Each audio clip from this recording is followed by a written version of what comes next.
ladies and gentlemen. My name is Mighty Desperado, and welcome to, I guess we call this me talking about theoretical astrophysics for however long this is. Whatever. Um, Huge thank you once again to Always Tired for editing this thing. Man, you're a trooper. And let's go ahead and get into this. So, this theory of mine relies heavily on two things: space time, the speed of light. Let me explain. They did a study a few years back, or like a while ago, where they had two people with stopwatches.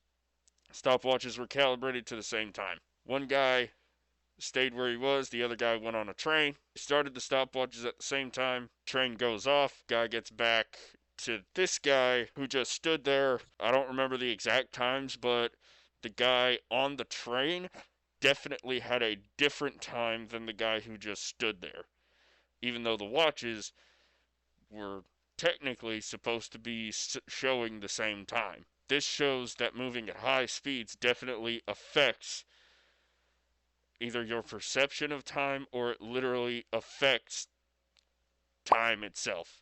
That kind of thing.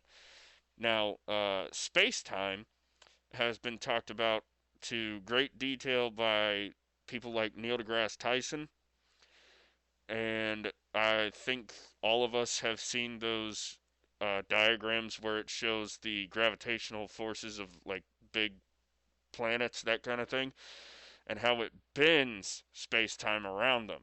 Like, say, this was a representation of space time. A large celestial body or a planet would be essentially like this, and whenever it rests, like whenever it forms, it starts bending and warping space time around it. So this theory is talking about if you had enough speed, probably close to the speed of light, and enough gravitational force that you could essentially say you were here in space time. This theory is saying that if you had enough speed and gravitational force, you could go from here, almost essentially fold space time like that, and end up here. That's a more visual way of like representing it. A better mental picture for it would be like imagine space time or imagine time itself as a wave, like in the ocean. Except unlike the ocean, it only goes this way, it doesn't go back. This would essentially be having the means to create a wave that goes over and drops you here, which gets you over to this point faster from here than if you just followed along in the current. It just goes like that.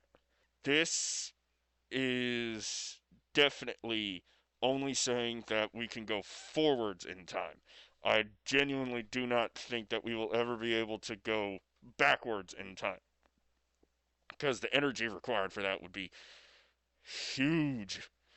Now, don't get me wrong, the energy required to go forward would be probably similar to, if not more than, a nuclear bomb. But even compared to that, going backwards would be, one, having the energy to travel in time at all, and two, now you're going against the flow instead of with it.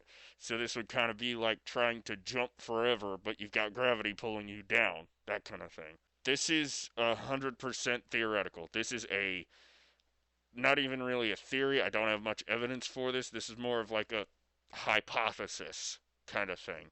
This is literally just an idea that I had while I was talking with my friends when we were having fun drinking late at night. And we were just like, you know what sounds interesting? Time travel. But yeah, that's pretty much it. See ya.